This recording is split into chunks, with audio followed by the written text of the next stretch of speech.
Hi, Kachan. I hope you don't mind that Mr. Snuffles and I are sitting down to record another video for you. Holy shit, the cringe was too much for Chungus to bear. It was almost a little bit too much for me to bear. Anyway, the joke's over. It's time to start the video. It's the holy shit. I lost my own train of thought instantly. You know that's gonna be a telltale sign that it's gonna be good. So another month, another video. I'm 2 weeks late on this one. I did record it last week, but the video was too bad to put out, so now I'm re-recording it. And I'll just hope that this version's better for some reason. My cat is in here, and now he's going to make a lot of fucking noise, which is great. That's definitely good for mic quality. Anyway, whatever. It's time for what I watched in June. So the first thing that I watched was To Be Hero X. Now I did want to finish To Be Hero X for not the June video but the May video because I was watching the whole franchise, and I thought when I was watching them, there's also a lot of bugs in here because I live in the middle of nowhere. So stay woke about the bugs on mic. They hop on mic and they're like, To Be Hero X was actually pretty bumping. What was I saying? I watched the To Be Hero franchise because I remember I was on Twitter.ca and a VTuber I follow was like glazing To Be Hero X, and I've been meaning to watch To Be Hero X. And then someone else in her comments was like, oh, you should also check out To Be Hero. It's the first in the whole franchise. And then there's also To Be Heroine. And I'm like, oh, it's a whole franchise. I didn't know that. I thought it was just To Be Hero X. So I go watch To Be Hero, and you watched the other video. It's about a fucking dad that gets sucked into the toilet dimension and then turned into a big fat creepy pervert that says he wants to fuck his own daughter. And I'm like, but this doesn't seem like the single episode of To Be Hero X that I've seen before this. Are we sure it's one franchise? And then I look it up, and it's like, although it's one franchise, they're not connected in any way other than the fact that they're about heroes. And I'm like, why are they in the same franchise then? They at least get the benefit of the doubt that in To Be Hero, the ending sets up a Chungus, a multiverse to be like, well, To Be Hero is in its own world, To Be Heroine is in its own world, and then To Be Hero X is in the only completely serious world, I guess. But yeah, I remember I was watching them, and they were all just fine. So I was like, okay, I think when I inevitably post... I was considering just watching all three in a row and then posting all three in one screenshot because they would be right next to each other on anilist. And I was like, that could be good. And I would just call it the most 6 out of 10 franchise of all time because I thought I was going to give all three things 6 out of 10. However, I gave To Be Hero X a 7 out of 10. Ooh, it's welcome to the big leagues. It's 1 point better than the other two. So, To Be Hero X it functions as an anthology of sorts where it's like 2 episodes about... Well, no. The first... It's like 3 episodes, I think, about one guy, and then 3 about another guy, and then it kind of follows that way, follows that formula the whole show, but not really, because it's like, okay, here's 3 episodes about... I think his name was Linling, which, now that I say it loud, sounds like a fake made-up racist name. Like, his name was fucking Linling, and he was Chinese or some shit. But I think his name was Linling. And his plot was that he had to pretend to be another hero, but the lore of To Be Hero X is that if you believe something enough, it just becomes true. So if I believe that I'm him, if I believe I'm Chad, well, no, I'm lying. It's not myself. I could believe that, much like real life, and that doesn't mean that it's true. But in verse, it's like if a lot of people saw me and was like, that guy's Chad, I would be Chad. So it's like, I was going to say it was, an expression for it, but then I instantly didn't know what I was actually going to say. I'm like, oh, it's like this thing that I'm about to make up. Whatever. An example is obviously the Lin Ling guy, where he has to pretend to be nice, so people see him and they're like, he's nice. So he literally becomes nice, the superhero nice. And those first 3 episodes were like, okay, they weren't dog shit. They're okay. I thought you could tell they put the budget all in on the 3D animation of the... It oscillates between insane high budget 3D animation and then a more standard 2D. And I found it kind of hit or miss on whether or not, because not all the 2D scenes look exactly the same. So it was in this episode it would look good, and then in this other episode it would look kind of dodgy. But Chungus, It's a water bottle. Fuck you. Have a cat, and he's a fucking moron, but you have to love him. Anyway, I'm not gonna go over every story that happened, especially because it's been a month and like 3 weeks since I watched it. So fuck if I remember. Um, but like, it was the. I will say it was a little bit harder to score this one because it's easy to be like, if it was one story, it's way easier to be like, well, the one story is, it's six. It's completely fine the whole way through. But this, because it's like, well, the Linling was okay, and then the next thing was okay, but then the next thing was boring, and then the thing after that was bad. It's like, an anilist, it just has it as one show because it is just one show. But like, it's all, I guess, it should be like, that's just some of its parts. So, I gave it a 7 because overall, most of it I thought was 6 out of 10, but there's a stretch where the basic idea is that in this world there's a hero called X, and he's like the best hero of them all. And every now and again, they take the top 10 most popular heroes and they have like a tournament, and whoever wins gets to be Hero X. Whoa. So every character that we follow is a member of the top 10, I think. That might be wrong. I think that's correct. Um, I gotta look in the fucking camera. I'm just like looking off into my room, like I'm talking to the cat litter box in the corner. Like, what are you doing, man? Um, so that, yeah, it's about the top 10 heroes and the, like, just what happened to them before they went to go join the tournament. And the part I fucking hated the most, I would say overall I liked every story beat and characters. They were fun enough. 6 out of 10, except there's a character called Little Johnny, or he's Big Johnny, and then there's Little Johnny. He is a kid, and he's like, I love my dad, and then his dad gets killed by the mafia or something like that. And then he's like goes into the woods and he finds an alien, and he's like, I'm this thing's dad now. And people are like, what the fuck are you talking about? And he's like, I'm Big Johnny and it's Little Johnny and I'm its dad. And they're like, yeah, okay, kid, whatever the fuck you say. So then he becomes a hero because now he has this alien homunculus creature, and that's fine, I guess. But like I said, other characters, it's like, oh, this guy gets 3 episodes, this guy gets 3 episodes, this girl gets like 2. I might be wrong, but I don't think I am, because it's a 24 episodes, and it felt like Johnny got like 8 episodes to him fucking self. And even if he didn't, they did a thing where there's like a character called Lolly, and she got 2 episodes, but then Lolly is with fucking Sasuke Uchiha, and Sasuke Uchiha gets 2 episodes, and then Sasuke and Lolly are with Little Johnny, and so then Little Johnny gets some episodes. But it really fucking, I'm pretty sure Little Johnny had the most episodes for some reason. Don't know why they thought that was a good idea, why they thought his shit was well written, why they were like, people are gonna band around Little Johnny, because we all collectively hate Little Johnny. If you watch me, you fucking hate Little Johnny too, I know you do. And then the second last episode, we finally free from Little Johnny, I think. I don't know the exact episode when you're finally done watching Little Johnny, but there's a talking dog who's voiced by my goat, Chris Sabat. I've been aware/a fan, I guess, of Chris Sabat since I was a little boy, and I first heard him in like Dragon Ball and then One Piece and whatever.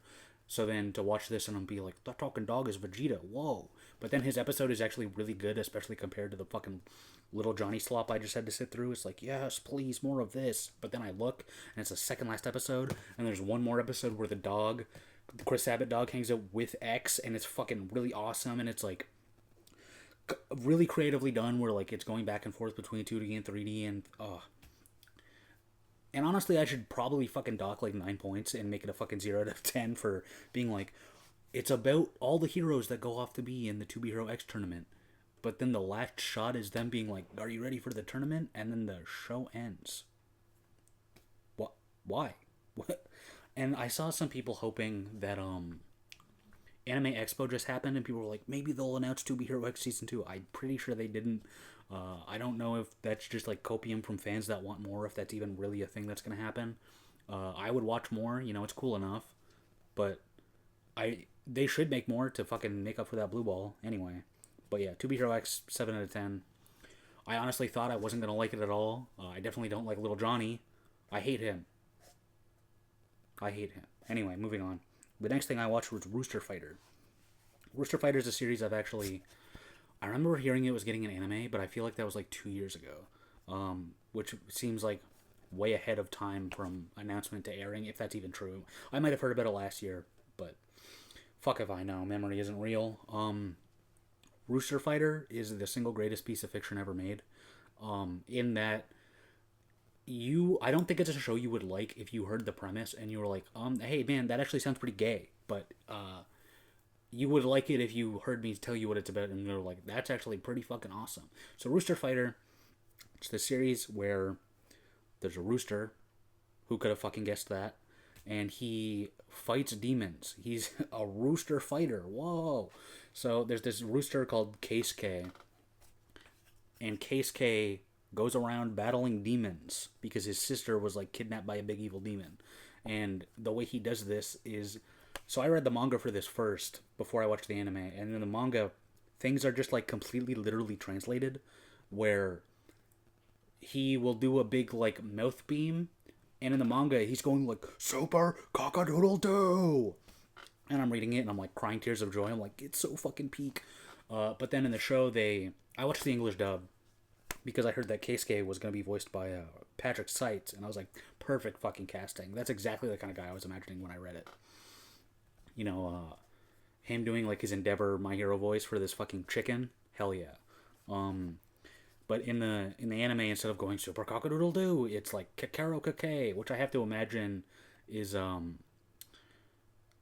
what fuck, in like Japan or like in any other region, the animal sounds that they make are different. So like Chungus, the cat next to me, he's meows, but in Japan they would say that they, like nya.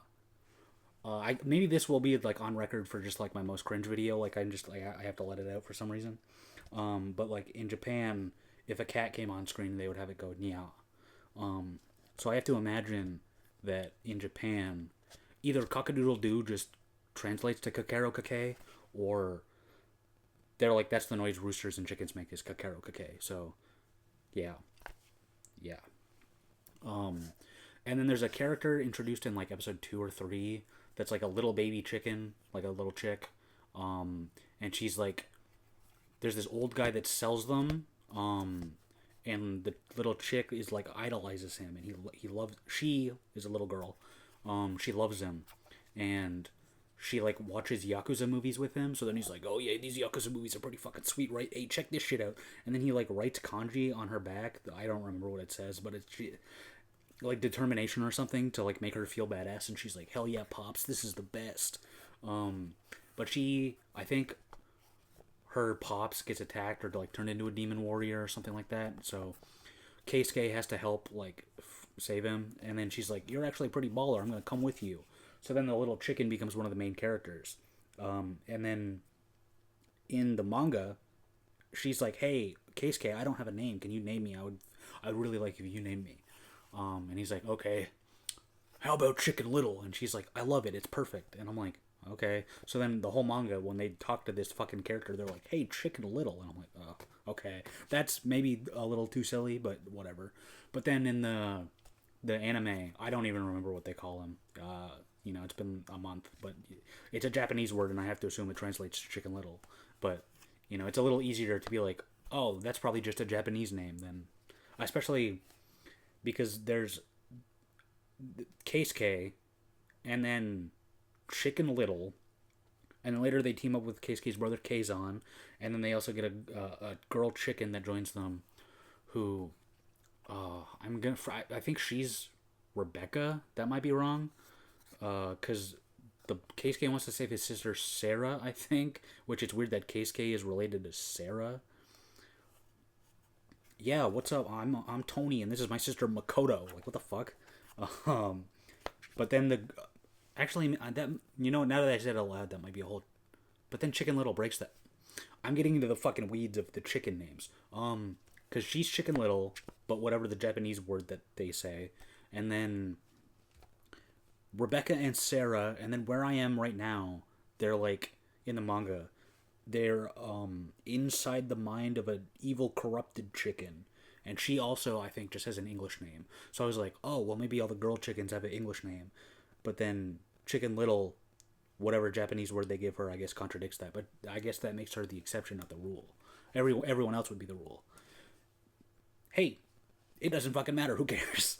No, guys, Rooster Fighter's Peak. Some of the chickens are named Rebecca. Shut the fuck up. But yeah, very basic like monster of the week storytelling device where like Keisuke and company go from point A to point B, and then wherever they are, a fucking demon shows up, and they're like, "We gotta beat this demon." But holy shit, I'm losing my mind. It's like I said, it's the kind of series that you really shouldn't check out unless you're like on board with like it's a rooster that fights demons, and then you're like soy out, which I did. I think I saw it on Reddit or Twitter, Instagram. I saw it on social media, and I was like, I need to read this right now. It's getting anime. This is gonna be the best thing ever. Did I say my score? Did I say my score? I gave it an 8 out of 10. Because it's definitely fun. The first 3 episodes were maybe the roughest, especially because there's a weird bit where the main guy just can't stop fucking chickens, so it's just like literally on screen scenes of him being like, "Oh yeah, you like that, don't you, bitch?" while he fucks a chicken, and I'm like, okay. They very quickly move past that, and that joke like runs its course. Arguably it ran its course after episode 1, but then he does it again and again, like per episode, like for the next 2. It's like, okay, I get it. He's a horny rooster, just like me. No, but I remember when I posted this on my Instagram story, I watched it. What finally pushed me over the edge to watch it because I actually I read the manga, and before I fuck me, I can't think. So I read the manga, and at some point I like got distracted and stopped reading it. But then I started to read it again, and where I picked it up is like towards the end of where the anime ends. So when I like hit the end of the anime, I was like, oh, huh. There's like way less of this than I think there is. And actually, you know what? I can look. My handy dandy iPad. I think it's a monthly release, so it's not actually that long, but the last chapter that came out was chapter 61.1. So the last chapter that came out was chapter 60 in May. Actually, I think 61.1. Why does it say that? Yeah, it goes 60, 61.1. Whatever. But that was a real chapter at the end of last month. And I lost my train of thought doing this. I'm such a fucking dipshit. My point being is that I read it and then at some point got distracted, but then I picked it back up and saw a scene that when it happened to the anime, I was like, oh, this really isn't that long then.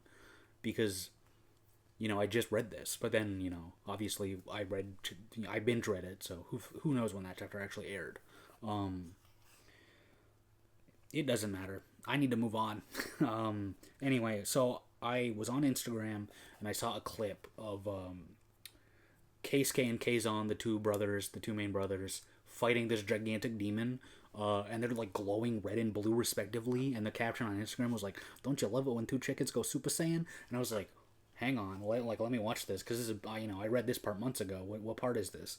And I'm watching it, and then we see Keisuke like Kokoro Koke and shoot a huge fucking super Kamehameha beam, Cockadoodle-doo beam, while he's like glowing red, and then his brother Keizan's glowing blue, and then he's like super chicken leg, and then he kicks the demon and they save the day, and I'm like, oh my god, this is the fucking best show ever. So then when I put on my score on Instagram, I was like, guys will see this and say hell yeah, and then I posted that same Instagram clip from it's just like the Toei or Viz Instagram or whatever, that cool scene being like hell yeah. But yeah, I definitely, if you can get on board with the premise, then I think it's worth watching, especially because it's only 12 episodes. You could watch that in one day. But yeah, now it's something I read once a month. I really don't like when things are only once a month because I'm a fucking dumbass, and then a month passes and I'm like, what's happening? Who am I looking at? I much prefer when things come out weekly, but not everything can, I guess. But yeah, 8 out of 10 Rooster Fighter. Can't wait for season 2 whenever the fuck that happens. But like I said, there's not that much. There's 60 chapters. So I have to imagine if they did season 2, there would be like a little bit of a break between season 2 and season 3. Anyway, moving on. Let's see here. Next thing I watched was Akane Banashi. Oof. We've moved on from peak to peak because I gave Akane Banashi a 9 out of 10. this is another thing. I actually think a lot of things here. I'm like, well, I read the manga. Kane Banashi is another thing I read the manga of. I pretty much have read exclusively what is in season 1 already, and then I got distracted by other shit and haven't gone back to it. And then when I watched this, I was like, I need to I need to pick the manga back up, and then I didn't. I think I have chapters downloaded, but I haven't read more because I'm behind on my weeklies. So whenever I like open up the manga app, I'm like, oh fuck, I'm like 4 chapters behind on Sakamoto days. And did I say I gave it a 9? I gave it a 9. So Akane Banashi, the story, episode 1 opens up. There's this guy, and he's performing Rakugo, and Rakugo is this like one-person theater performance, and they stress a lot that it's like a comedy show. Although later on you'll see that like that's not exclusively true. In the way people perform certain certain shows or how they just their performance itself. But there's this guy, it's the dad of the main girl, and he's like performing, and if he is like, it's like a test, so if he like passes the test, he will go on to be like a master in the field. And then it ends with like the Giga Master being like, you're a piece of shit, you're expelled from the school you're in. It's not even his own master, so it feels like that shouldn't be allowed. I don't know how it works exactly, but he's like, you're out of here. So that the dad retires. It was revealed at some point in this first episode, I think, also that the daughter, the main girl Akane, would like look through the crack in the door and see the dad practicing Rakugo, and she would like perfectly mimic him. She's like learning Rakugo without him even knowing. And then he gets kicked out by the Giga Master. I forget the character's name, and he's like, oh man, shit, fuck. So then he like stops being a Rakugo performer completely, and he becomes a fucking salesman, like a salaryman or something like that. And they reveal that they're like way more well off because obviously a real job is performs better than this niched theater job. But so then the daughter has like dedicated her life to like pick up his mantle and start doing Rakugo herself to prove that the thing that her dad was so like in love with and passionate about is worth like pursuing. It's worth being shown to the world, and even if he's not going to do it, she's going to do it. So she at some point, whoops, I accidentally opened the the title of Akane Banashi. At some point she seeks out the master of her dad, not the guy that expelled him, but his actual master, and she's like, please teach me. So they would meet in secret, and then she would learn Rakugo formally from her dad's teacher. And then she's like, finally like, hey, it's time for me to like really become your student, like officially. So then he lets her in, and the story goes on. She's like slowly learning Rakugo in a more formalized setting with like her senpai and the other students that are underneath the master. And then it's eventually revealed that the master, that the Giga Master that fucked over her dad, is doing a like amateur show where he's the judge, and whoever wins gets to like have a one-on-one meeting with him and ask him whatever they want for however long. So she's like, master, please let me do this. And he's like, this is what it's all about. I want to find out why he kicked my dad out, why he's such a dickhead, why he's such a piece of shit loser. And he's like, okay. The master's like, okay, you can do it, but you have to win using Jugemu. Now Jugemu is one of the shows, and they stress in the show that Jugemu is actually one of the most popular Rakugo performances, that it kind of like transcends Rakugo. Like kind of like how like people would know like Shakespeare plays, but not like whatever the fuck else. I know what Jugemu is because back in the day when I was like 13, 14 and used fucking Tumblr, there was a clip that got posted of like Full Metal Alchemist or Full Metal Alchemist Brotherhood blooper reel, where the voice actor for Pride and the voice actor for Scar, over a scene of them fighting, were like doing Jugemu back and forth and see who could do it like faster without fucking up. So I heard it in this blooper, and I kind of just thought it was some kind of like Japanese tongue twister or something like that, and they were like flexing that they could do it better than the other. Um, Little did I know when I read this manga that they're like, it's a Rakugo performance and it's very very popular. I'm like, so I could do the Leo pointing meme. I'm like, it's that thing. It's that thing I know. I've seen that. So she is in the amateur tournament of sorts, and she has to do Jugemu, and they reveal her like main two rivals that are there is this guy that is like a fucking hipster. He's like, oh, I want to do stand up, and then he's like, huh, but wouldn't I be way more epic if I did something more niche and unheard of like Wakugo?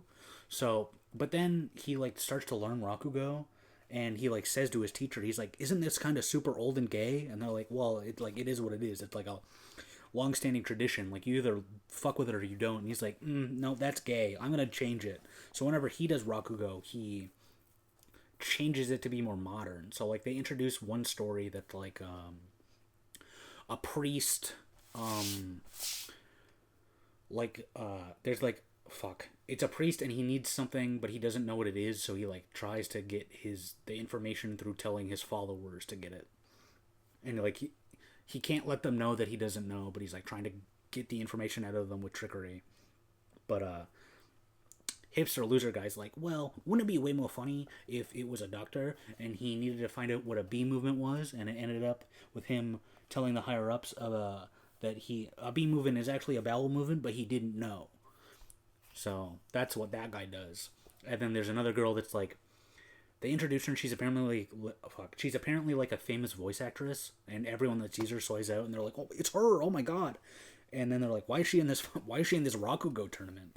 You know, it would be like if I went and did like an open mic night and fucking Dane Cook walked out. It's like, what the fuck? Why is this celebrity here? So when she does her performance, she does it like super like an actor would, and not like an actual Rakugo performer would. But then in the prelims, when Akane walks out to do Jugemu, she just does it super super quick. Like fuck, she does it very very quickly and fast, but she like is flexing her enunciation. So then, you know, they get through to the next round, and then, well, I brought up that thing the hipster did. We don't actually see that until the finals, so, you know, we actually don't see what either of them do in the finals. We only see Akane in the prelims, I'm pretty sure. So we see Akane do the super fast Jugemu in the prelims. Then they go to the finals where hipster loser does his modern performance of the bee movement thing, and then actress lady acts her. She tugs on everyone's heartstrings. And then Akane does Jugemu, but, you know, she reads the room, which is like a big part of performing Rakugo, is like making sure everyone in the audience is having a good time and your performance meets the expectations of the people in the audience. So she just does a like nice chilled out performance of Jugemu, because hipster guy came out, he made everyone bust a nut laughing. Actress lady comes out, made everyone, you know, cry. They're like, oh my god, how sweet. So then Akane comes out, and she's just very calm and relaxing, so that everyone in the audience is like, gets chill with it. So then, after each performance, the Giga Master is like, you know, says some bullshit. But then he like zooms in on his eyes, he looks all fucking evil, and he's like, Akane, you know you don't belong here, right? And she's like, I know. And then it cuts to comedy guy in the like green room watching on a TV, and then his little fucking lackey is like, oh my god, he's shit talking her, and he's like, he's not shit talking her. He's what are we saying that she's so good she can't be here with us amateurs? Ugh.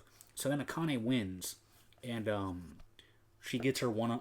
I was about to say her 1v1, her 1-on-1. She fights the Giga Master in armed combat. She gets her 1-on-1 with the Giga Master, and, you know, she's like, hey, I'm this guy's daughter. Why the fuck did you kick him out? Like, he stopped doing it forever, and it was his, like, one true love. What's your fucking problem, man? And he's like, well, it was his, like, advancement test to become a master, but he was super nervous, and I clocked that shit, like, right away, so I failed him. And she's like, you would be nervous too, dickhead. And he's like, well, Rakugo is actually real important, so blah, blah, blah, blah, blah. And he's a real asshole about it. And she's like, okay, I can kind of see where you're coming from, but I'm going to prove you wrong. With the Rakugo that I learned from my dad, I'm going to prove that it deserves to be, like, a Giga Master like you, fuck you. And he's like, I'd like to see you try, bitch.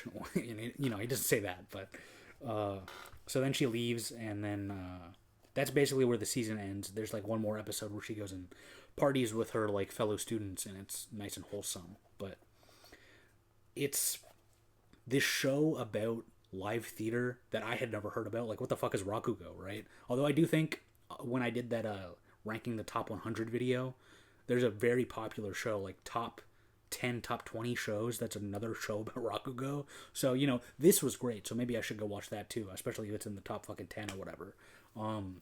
But I really didn't have much expectations when I read this at first. I just saw people say it was good, and I was like, I like things that are good. I'll watch it. Well, I'll read it.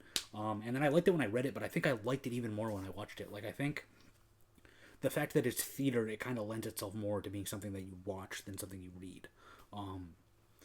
But it's so good. It's such a good fucking show. It's kind of like, even though it's about live theater, it's built more like a shonen sports manga, where like she's going to tournaments and she's beating her fellow performers and like ranking up slowly, and like like gaining more powers is her getting better at the art. It's really good. I can't wait for I need to fucking read the manga, and then I'm gonna say it right now where I'm like, oh, this is lighting that fire that watching it did, where I need to go read more, but I'm not going to because I'm a liar. But I need to. God, it's good. 9 out of 10. It's not. It doesn't like quite hit me in that emotional way for me to give it a 10, but I can't stress how good it is. So then we come down, because now I get to be John Contrarian, because the next thing on my list is Witch Had a Tellier. Witch Had a Tellier, well, let's go all the way back to the beginning. It all started on the day I was born. No. I remember once, a couple years ago, I was at Chapters bookstore with my sister. We're looking at the manga, and I'm trying to see if there's anything I want or whatever. And she's like, oh, you should buy this. And she pulls out Witch Had a Tellier Volume 1. And she's like, it's cute, you should get it. And I'm like, okay. So I buy Volume 1. It's literally on my shelf right now. I never read it. I never do. I'm like, I should probably read that. It sounded kind of good. I never did. And then I got an anime announcement, and I'm like, that's that manga I bought that one time. That one day, that one year. And then, I don't like to watch things weekly. I much prefer to binge stuff. So I'm waiting. And this whole time, my social media is inundated with how fucking good this show is. Like, how I'm opening Twitter and just seeing people being like, yeah, it's Witch Hat Wednesday or whenever the fuck it came out. And being like, it's the single best fantasy manga of the whole year. And I'm like, well, Frieren Season 2 already aired, so let's reel it back. But, I was looking forward to it.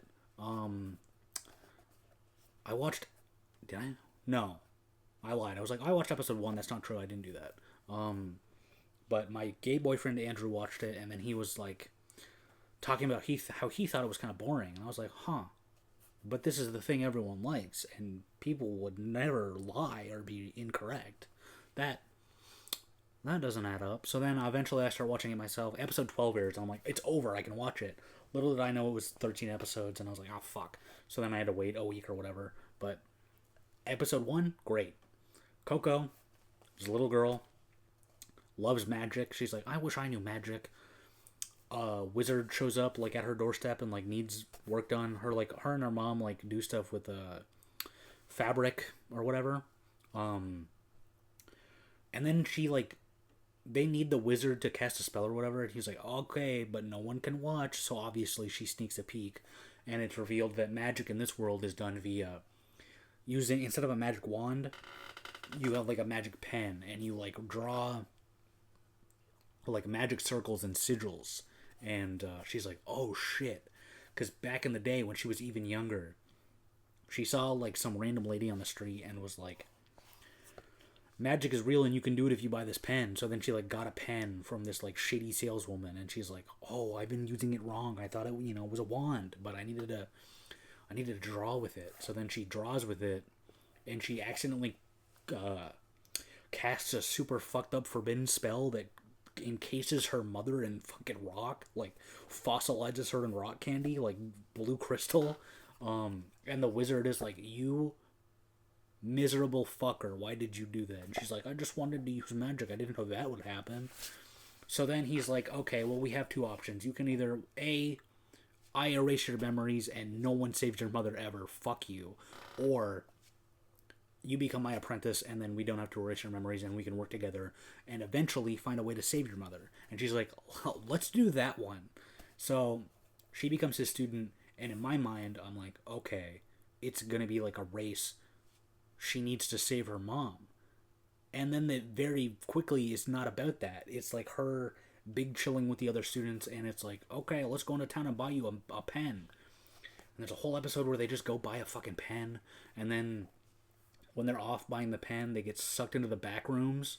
And cue one of the actual entertaining episodes where they're trapped in the back rooms and they get attacked by a big blue dragon, and then they have to like, they're just four students, but they like band together to like use the little bit that they know to not get fucking gobbled up by this dragon. And it's like, okay, this is interesting. Has nothing to do with going to save her mother, like I thought would be the whole thing about it, but it's not. Okay. Eventually they get saved by their Giga Chad Kakashi Sensei Kifri. Really beautiful scene where Kifri like insta kills this dragon, really awesome, and it's like, okay.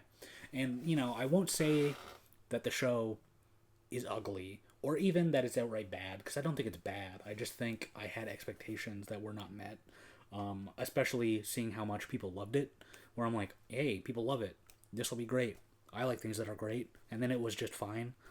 It's certainly beautiful. I also, one thing that I don't really give a shit about, but I did notice for this, is that it has pretty good sound design. That was something I noticed while watching, where I was like, that was a really good sound effect, or like, you know, music, blah blah blah. After they get out of the back rooms, I don't even what happened. It was pretty fucking boring, so I don't really remember. I remember the first time I was like, oh, that episode was good, and it wasn't just about hype and aura, like fighting the dragon. There's a kid that has like cancer eyes. Oh no, I don't know what they call it. He has cancer eyes, and it's like, hey kid, you can't see colors. You're colorblind, and because of that, you can't do magic. Fuck you. But then he like has a conversation with the main girl while she's like sick and dying, and she's like, why don't you do this? And he's like, I can do magic in my own way. And it's like kind of sweet that this kid that thought he was like so fucked up and disabled that he couldn't do magic, even though he's like an apprentice of a witch. He's like, I can do it if I in my own way. So then he like, you know, that was heartwarming. And then we get to, I think my biggest complaint, other than the fact that it's just kind of fucking boring, is that the last 3 episodes ish, they set up that the one girl who's like the most advanced student, she's like, let me do another test. And he's like, okay. So then they go do another test, and I'm like, are they gonna save Coco's mom? And then, you know, they almost like fucking don't even care about that anymore. But, you know, they're like, the one girl, Agate, is like, let me do another test. And he's like, okay, you can do another test, but this other girl that's with you, Richie, also has to do it. So then they set up this test. Agate and Richie, 2 of the main girls, go take it. And then also a kid from another school that we had never even seen before has to take it. They go off into a cave to take their test. You know, time passes, blah, blah, blah. We cut back to Kifri with Coco, the main girl, the other girl, and they're just hanging out. And then they get attacked, and they get shoved into a pit. Well, you know, there's all the other characters are taking the test, and mid-test they get attacked by, like, evil wizards, and it's like, oh, this is pretty exciting. But then it cuts to Kifri and the other girls, and they're in a pit, and that fall really fucked Kifri up. And then there's conveniently a bunch of evil cursed gold beings that were humans, but then they were turned into evil gold immortal monsters by witches before. And it cuts to Kifri, and he's like, don't worry, girls, I'll protect you, kittens. And then he like starts to glow, and it's awesome. And then the show is over. That's the end of the season. And I'm just sitting there like, what the fuck are you talking about? Because all the cool shit that was happening in the second test, unresolved. Kifri and the girls are about to get attacked by these gold things. Wait until season 2 comes out. It like, it feels like it was supposed to be like a 20 episode long season, or like the 13 episodes that came out right now, and then like, and then next season, the summer season, we're immediately airing another 13, you know, something like that, like Core 2. but they're not doing that. And only like 2 weeks after the show ended, where they were like, season two's coming, but it's not till next year. Fuck you. So I was pretty unsatisfied. And I remember hopping on this Discord I'm in, and some fucking jabroni being like, well, cliffhangers have existed the whole fucking world, blah, blah, blah, ever since the dawn of books. And I'm like, can you shut the fuck up, man? I don't, it's a bad ending. And he's like, well, you're more upset about the idea that cliffhangers even exist. And I'm like, no, it's just a bad ending, dude. Shut the fuck up.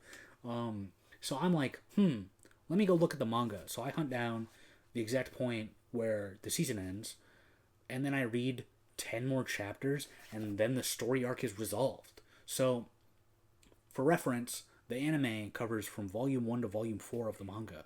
And then, so, it at least ends. That's where volume 4 ends. So that's like, an ending. Although, it begs the question that if you were reading the manga digitally on whatever platform it comes out on, you wouldn't be cock-blocked like this. Like, you would have to wait. Like, that chapter ends that way. And you'd have to wait, a week, a month, or however long chapters take to come out. But you wouldn't have to wait a whole fucking year like my anime onlys. So then I went to the manga. I read 10 more chapters. And then it goes to the end of the second test. And I'm like, they could have ended there. And I'm like, but even then, that's not the end of a volume. So then I read... I don't even know how much I read after that. Actually, I have it open right now.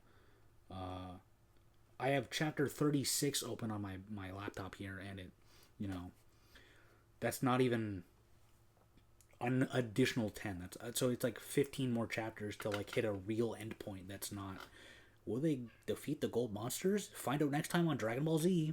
I don't know. It's like ridiculous. It's such a fucking dogshit cliffhanger, and arguably cliffhanger I don't think is the right word, because I know like it is one, but I don't know. I just don't know. But yeah, 6 out of 10. It's fine.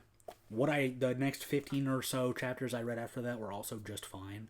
But I'm just saying, if it was like 10 more episodes, it could have been a 7. It could have gotten a big juicy 7.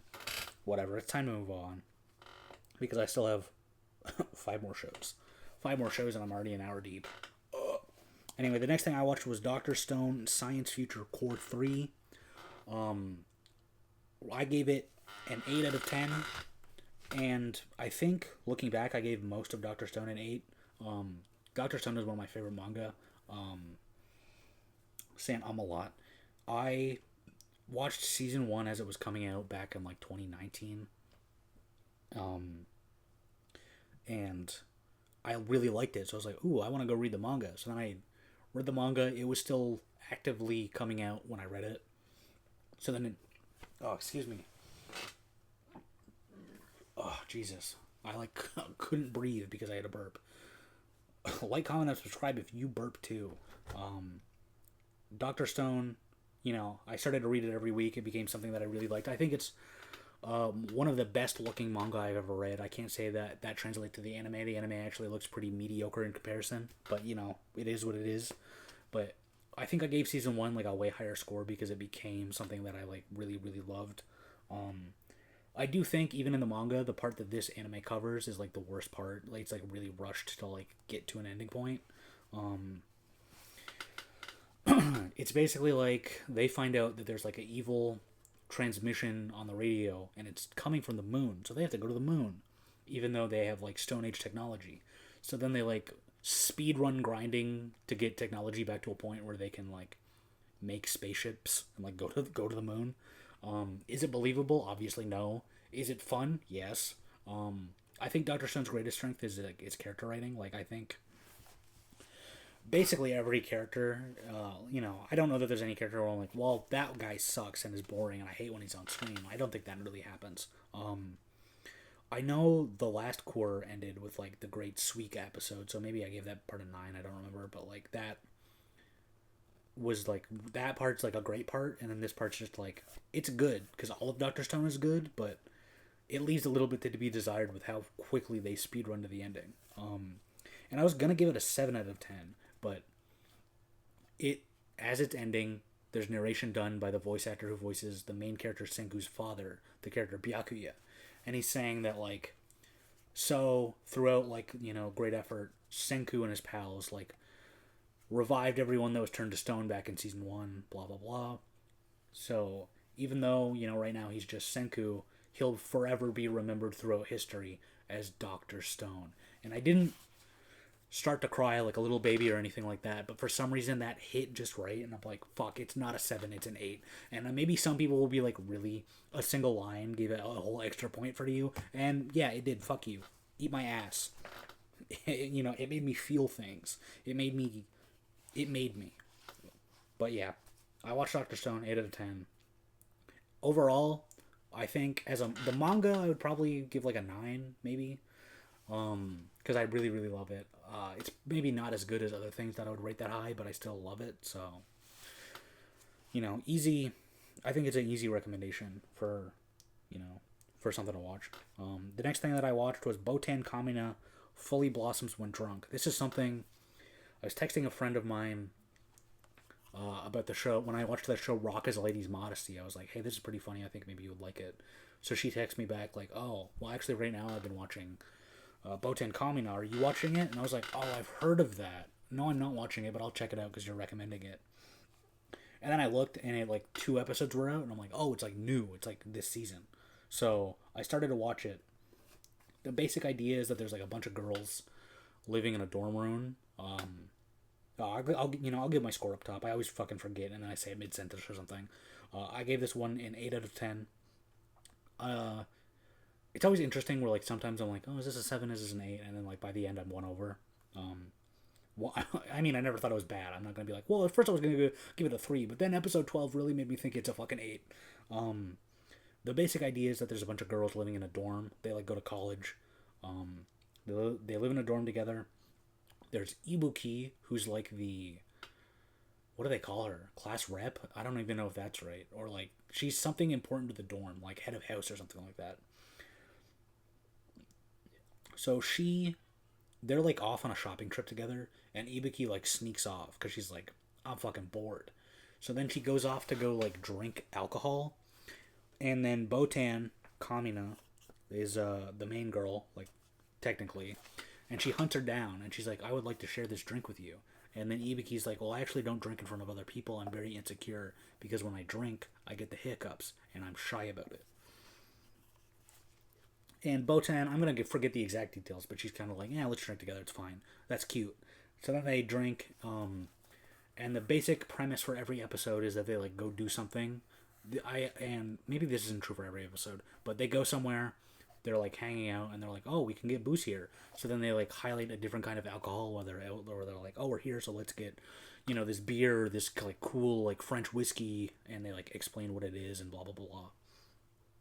But meanwhile, Botan and Ibuki like grow closer, and it's like, oh, it's a dorm room completely filled with gay people, gay women. It's a yuri. This is a yuri anime.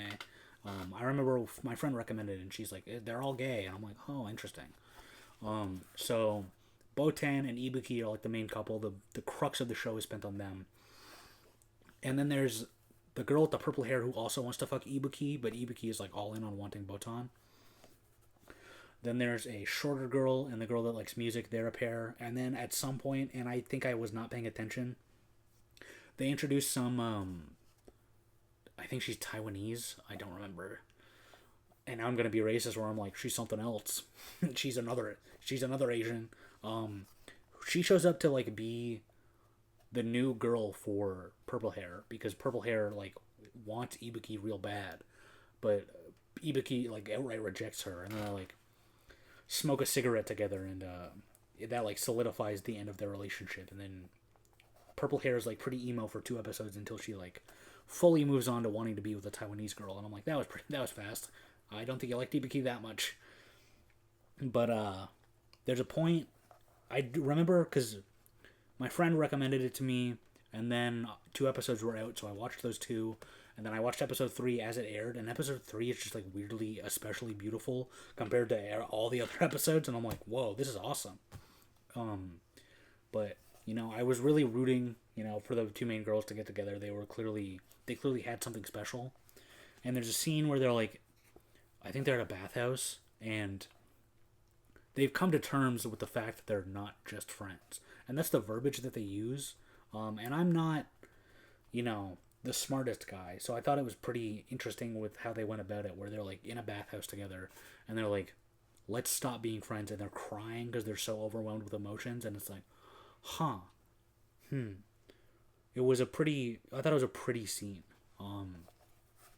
And then as the show came to a close, I'm just gonna speed run to the end here. Um, at some point, Ibuki they ask if she has any hobbies, and she's like, "I love drinking booze," because like that's all they're ever seen doing together. And Botan is kind of like, does she even like me, or is she just like fucking drinking beers with me? Um, so then I think it's like episode 11. She has these concerns where she's like, "Does my girlfriend even fucking like me, or does she just like booze?"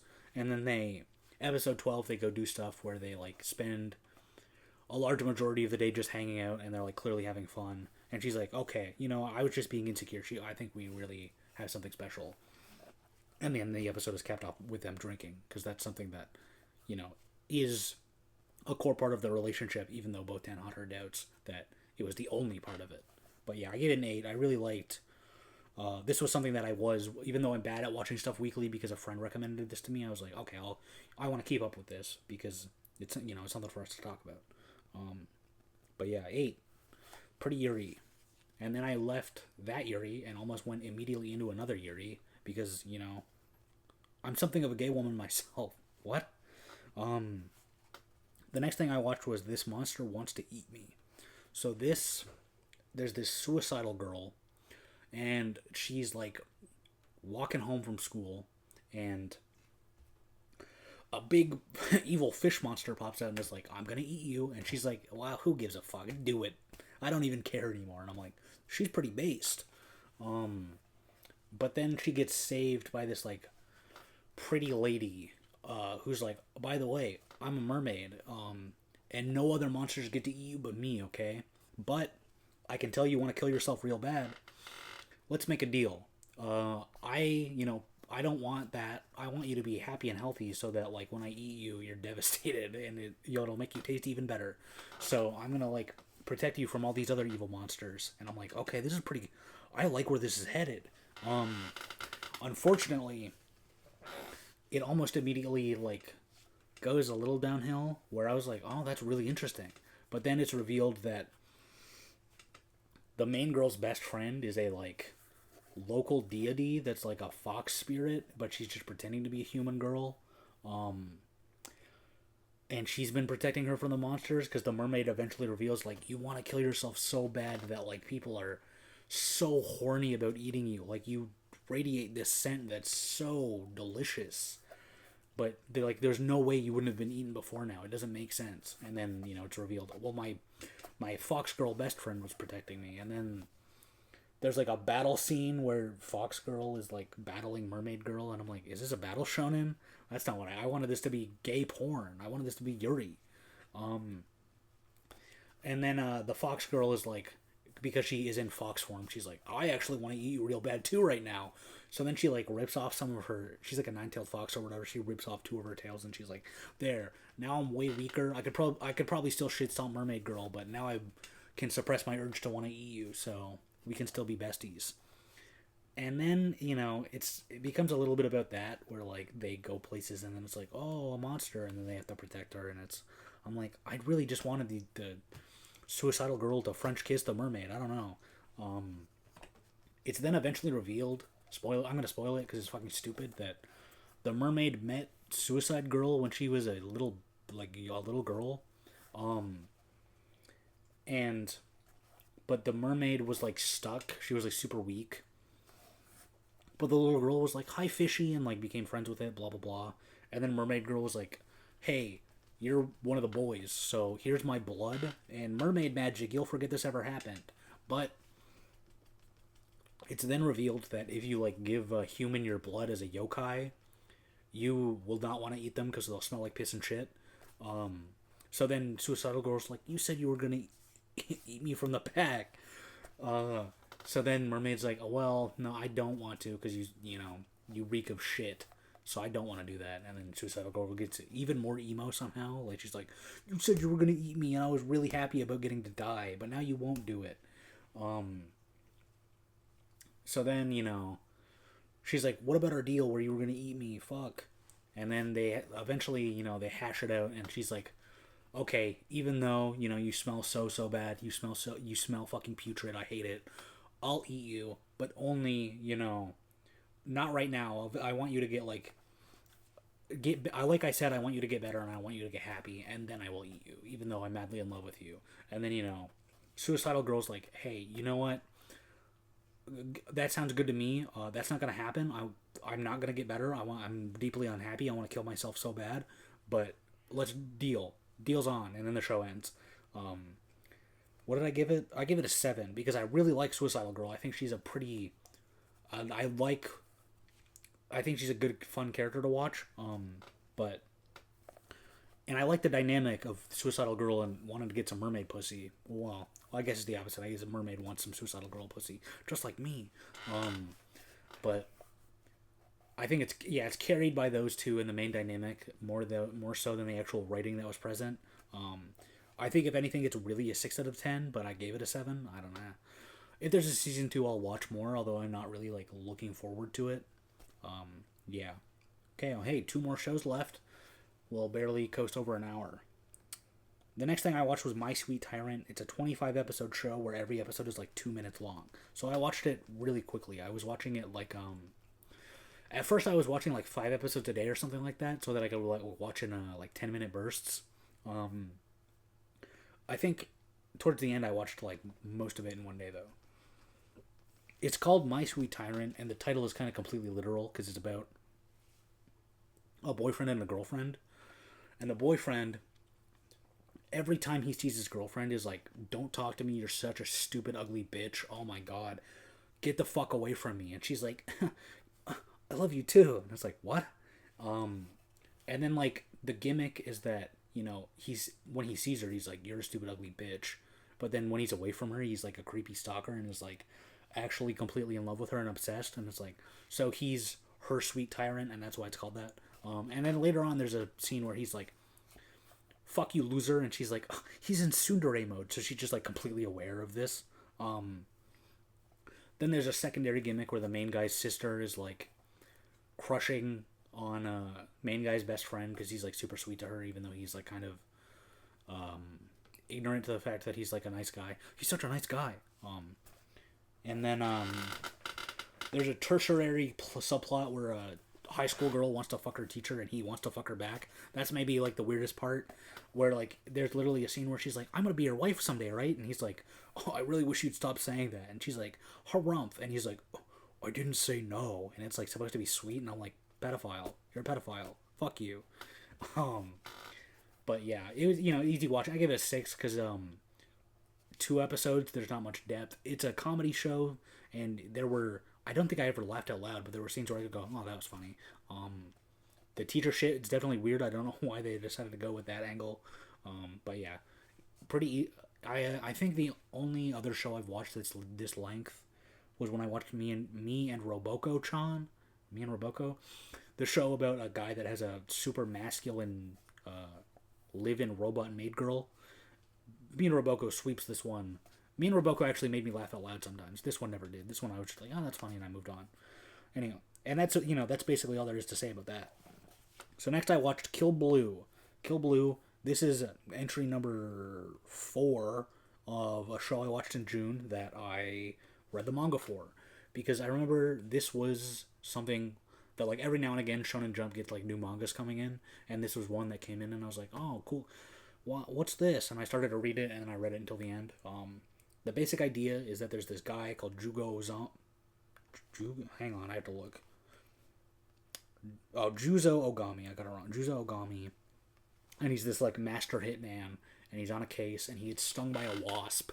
And this is like a special wasp that turns him back from a 40-year-old man to a 14-year-old boy. So then they're like, okay, well, we think this like weird wasp that stung you is tied to this medicinal company, and the daughter is at this school, so you'll like infiltrate and try to get information from her.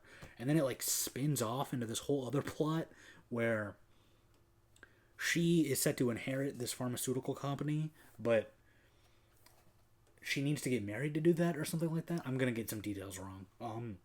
And people can like issue challenges to like be her man, but she's like, I don't want to deal with all that. So Juzo pretend to be my boyfriend. So then he's like pretending to be her boyfriend, and this is where the series is in its weird like it's like playing pedophile chicken on like do they want him to seem like a weirdo because the whole time he's like I'm a 40-year-old man, I do not want anything to like, this is an awful idea, I can't pretend to be your boyfriend because that would be fucking child rape and I don't want to do that. But then there's scenes like towards the end like he has to go up against other assassins, and one of them is like, my specialty is hypnosis. So I hypnotized her so whoever she sees first she'll fall in love with. I'm gonna make her see my ball there and then they're gonna fall madly in love. Ogami beats those guys and he's like, I need to make sure I'm the first one she sees. Even though I don't really want that, I swear. And then he is the first one she sees, so then she's madly in love with him. And there's a whole episode where he's just like running away from her and he's like, God damn, this sucks. I don't want her to love me like that. I'm an old man. And I'm like, this is really, really bizarre. And then he like hunts down the hypnosis guy and he's like, you need to unhypnotize her right now. And he's like, okay, man, jeez, I thought I was doing you a fucking favor. He unhypnotizes her, but not before they go on a whole date where he's like, Norin, I am starting to see you as a woman. No, that didn't happen. I'm making that up. But he like, it's weird that they like do a whole date episode where, and like obviously she doesn't know that he's an old man, so like on her end it's fine, but it's I know that this is an old ass man going on a date with a 14-year-old. He's here to meet a 14-year-old girl. But other than that aspect, the whole other than the whole basic story, it's fun when there's action scenes of like, oh, he was challenged to like a one-on-one basketball game against a super sportsman, or he gets challenged to like a cooking competition, or whatever. Those scenes are fun because they get to do the whole like, oh well, he's unlike these pleb children, he's a grown man, so he's like super talented and good at everything, unlike them. It does end at a point that's like the worst part of the whole manga. It was so fucking boring. I thought I was gonna get shit canned. I thought I was gonna get axed. I thought people were gonna be like dropping the series like flies, and they would have to like just cancel the series. Where Ogami saves some girl from like getting hit by a truck, and she's like this little shy thing, but then she like goes to their class and she's like, well, actually, and then she just like Dr. Jekyll and Mr. Hyde and like morphs and like grows 5 feet, and she becomes like a tall Gyaru, like tan skin, like, oh, I want to fuck you so bad, Ogami. I challenge you to a Norin challenge, so if you lose, you'll have to stop being her fiance and start fucking me. And he's like, oh, I don't want to do that. I'm an old man. Fuck. So it's already, weird that like, it's a series for the most part, like, balanced in reality, other than the fact that a magical wasp turned an old man into a 14-year-old. Like obviously that is like magic, but she's a normal girl and she's just like sees the full moon and turns into like a sexier girl. Like what the fuck is that? But yeah, I'll watch season 2 because I gave season 1 a 6 out of 10 because it's kind of just like the whole manga was 6 out of 10. I mean, except for what I'm talking about. The beginning of season 2 will be like a fucking 4 out of 10. It was so boring. But yeah, I won't giga spoiler it, but because it's something I brought up, they play pedophile chicken for the whole manga, and at the end they like pull the rug out from under you. I'm not gonna spoil the whole thing. Maybe it's something to get into at a later date, but like maybe it's not so bad. Maybe it's okay that he's a 14-year-old and she's a 14-year-old. Whatever. That's the last thing I watched in the month of June. Pride Month. That's the end of the video. Thank you for watching. I love you.